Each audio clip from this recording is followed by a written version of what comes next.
প্রিয় বন্ধুরা, ফোরাত নদীর তলদেশে রহস্যময় সুড়ঙ্গ আবিষ্কৃত হয়েছে। এই সুড়ঙ্গ কিভাবে হয়েছে এবং কারা করেছে? তাহলে কি নবীজি সাল্লাল্লাহু আলাইহি ওয়াসাল্লামের ভবিষ্যৎবাণী খুব কাছাকাছি চলে এসেছে, যেখানে বলা হয়েছে ফোরাত নদীতে স্বর্ণের পাহাড় ভেসে উঠবে? এই পাহাড়কে কেন্দ্র করে যা যা ঘটবে সেই সম্পর্কে আজ আপনাদের বলতে চলেছি, তাই ভিডিওটি শেষ পর্যন্ত দেখতে থাকুন। ইউফ্রেটিস বা ফোরাত নদীর বুকে জেগে উঠেছে হাজারো বছরের প্রাচীন নগরী ও সভ্যতার নানা নিদর্শন, যা জন্ম দিচ্ছে নিত্য নতুন রহস্যের। তেমনি এক রহস্যের জন্ম দিয়েছে ফোরাত, কারণ সম্প্রতি পানির প্রবাহ কমে আসায় এই নদীর বুকে একটা সুড়ঙ্গ দৃশ্যমান হয়েছে। নদী গর্ভে লুকিয়ে থাকা সুড়ঙ্গটি অনেক গভীরে চলে গিয়েছে, আর নিচে যাওয়ার জন্য ধাপে ধাপে কাটা রয়েছে সিঁড়ি। বহুকাল ধরে পানির নিচে থাকার পরও এখনও এই সিঁড়িগুলো অক্ষত অবস্থায় রয়েছে। এর প্রতিটা কোণায় প্রাচীনতার ছাপ স্পষ্ট।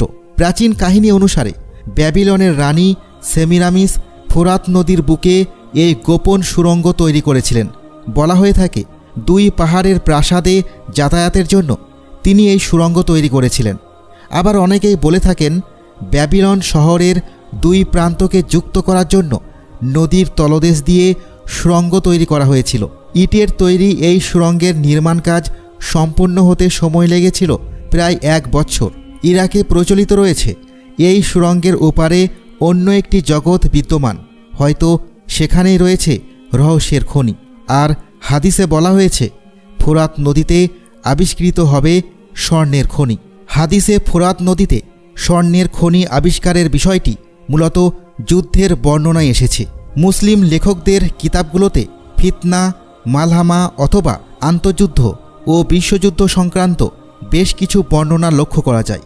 আর এ ধরনের প্রতিটি প্রসিদ্ধ বর্ণনা হল মালহামা কুবরা, অর্থাৎ চতুর্থ ফিতনা সম্পর্কিত বর্ণনা। চতুর্থ ফিতনা অর্থ হচ্ছে অন্ধকার অন্ধত্বপূর্ণ ফিতনা, যা সমুদ্রের ঢেউয়ের ন্যায় উত্তাল হয়ে উঠবে। আরব অনারবের কোনো ঘর বাকি থাকবে না যেখানে উক্ত ফিতনা প্রবেশ করবে না। এই ফিতনা দ্বারা মুসলমানরা লাঞ্ছিত অপদস্থ হতে থাকবে। এই ফিতনাটি শাম দেশ অর্থাৎ সিরিয়ায় চক্কর দিতে থাকলেও রাত্রি যাপন করবে ইরাকে। তার হাত পা দ্বারা আরব ভূখণ্ডের ভিতরে বিচরণ করতে থাকবে। উক্ত ফিতনা উম্মতের সঙ্গে চামড়ার সাথে চামড়া মিশ্রিত হওয়ার মতো মিশে যাবে। তখন বালা মুসিবত মারাত্মক আকার ধারণ করবে, ফলে মানুষ ভালো মন্দ বিচার করার ক্ষমতা হারিয়ে ফেলবে। ওই মুহূর্তে কেউ উক্ত ফিতনা থামানোর সাহসও রাখবে না। সকালবেলায় কেউ মুসলমান থাকলে সন্ধ্যায় সে কাফেরে পরিণত হবে। উক্ত ফিতনা হতে কেউ বাঁচতে পারবে না, কিন্তু শুধু ওই লোক বাঁচতে পারবে যে সমুদ্রে ডুবন্ত ব্যক্তির ন্যায় করুণ সুরে আকুতি জানাতে থাকবে মহান সৃষ্টিকর্তার নিকট। এই অবস্থা প্রায় 12 বছর পর্যন্ত স্থায়ী থাকবে এবং এক পর্যায়ে সকলের নিকট তা স্পষ্ট হয়ে উঠবে। ততদিনে ফোরাত নদীতে স্বর্ণের খনি প্রকাশিত হয়ে যাবে, যা দখল করার জন্য সকলে যুদ্ধে জড়িয়ে পড়বে এবং প্রতি 9 জনের 7 জন মারা পড়বে। নোয়াইম বিন হাম্মাদ আল ফিতান 676। নোয়াইম বিন হাম্মাদে ফিতনা সংক্রান্ত এই বর্ণনার মতো 970 এবং 972 নম্বরে একই রকম আরও 2টো বর্ণনা রয়েছে। বর্ণনাগুলোতে 3টে বিষয় বিশেষভাবে লক্ষণীয়। 1. চতুর্থ ফিতনা শাম দেশ অর্থাৎ সিরিয়ায় শুরু হবে। 2. ফিতনাটি 12 বছর বা 18 বছর স্থায়ী হবে। এবং 3. ফিতনা শেষ হলে ফোরাত নদীতে স্বর্ণের পাহাড় জেগে উঠবে। অন্যদিকে বর্তমান বিশ্বে তেল গ্যাসের চাহিদা সবথেকে বেশি। তেলকে ব্ল্যাক গোল্ড বলা হয়ে থাকে। তো গবেষকদের মতে তেল গ্যাসই হলো হাদিসে বর্ণিত সোনার পাহাড়। যদিও রাসূলুল্লাহ সাল্লাল্লাহু আলাইহি ওয়াসাল্লাম স্পষ্টভাবে জাহাব শব্দ ব্যবহার করেছেন, তিনি যেহেতু স্বর্ণের পাহাড় বোঝাতে সরাসরি জাবালুন মিন জাহাব বলেছেন, তাই হাদিসের ইংরেজি অনুবাদ অনুসারে গোল্ডকে ব্ল্যাক গোল্ড বলা এক ধরনের বিভ্রান্তি ছাড়া আর কিছুই নয়। সুতরাং এই বক্তব্যগুলো আংশিকভাবে সত্য হলেও সম্পূর্ণ বর্ণনাকে সহি বা বিশুদ্ধ বলা চলে না। এগুলোকে নিশ্চিতভাবে প্রিয় নবী হজরত মুহাম্মদ সাল্লাল্লাহু আলাইহি ওয়াসাল্লামের ভবিষ্যৎবাণী বলা যায় না। তবে এখন এখানে একটা প্রশ্ন উঠে আসে, মহানবী সাল্লাল্লাহু আলাইহি ওয়াসাল্লাম কি তাহলে মালহামা কুবরা বা ফোরাত নদীতে স্বর্ণের পাহাড় সম্পর্কে কিছুই বলেননি? অথবা এই বিষয়ে কি কোনো হাদিসে গ্রহণযোগ্য বিবরণ নেই? সেই প্রশ্নের অনুসন্ধান করতে গিয়ে আমরা জেনেছি নঈম বিন হাম্মাদের ফিতনা সম্পর্কিত আরেকটি বর্ণনা রয়েছে।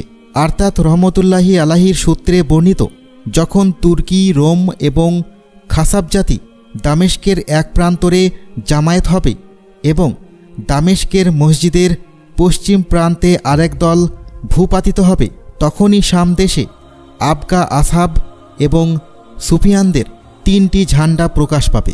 দামেস্ক এলাকাকে জনৈক লোক অবরুদ্ধ করে রাখবে। এক পর্যায়ে সেই লোক এবং তার সাথীদেরকে হত্যা করা হলে বনু সুফিয়ান থেকে আরও 2 জন লোকের আত্মপ্রকাশ হবে। তখন যেন দ্বিতীয় বিজয় পাওয়া গেল। অতঃপর যখন আবকা গোত্রের লোকজন মিশর থেকে এগিয়ে আসবে, তখনই সুফিয়ানি তার সৈন্যদের সাহায্যে আত্মপ্রকাশ করবে।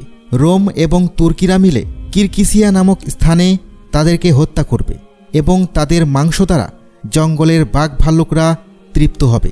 নঈম বিন হাম্মাদ আল ফিতান 830।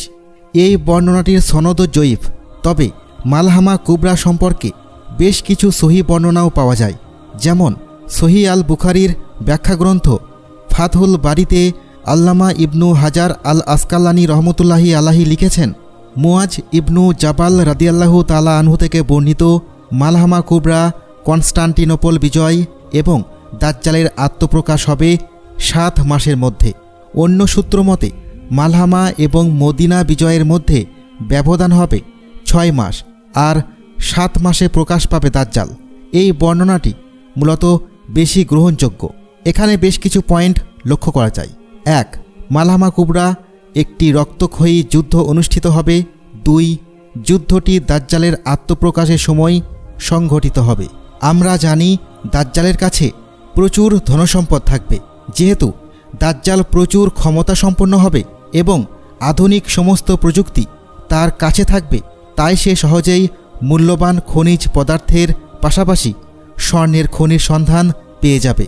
সে জেনে যাবে ফোরাত নদীতে রয়েছে স্বর্ণের পাহাড়, আর এ কারণে এসব খনি সমৃদ্ধ অঞ্চল দখল করার জন্য লড়াই করবে। এই প্রসঙ্গেই আমাদের প্রিয় নবী হজরত মুহাম্মদ সাল্লাল্লাহু আলাইহি ওয়াসাল্লাম ভবিষ্যৎবাণী করে গিয়েছেন।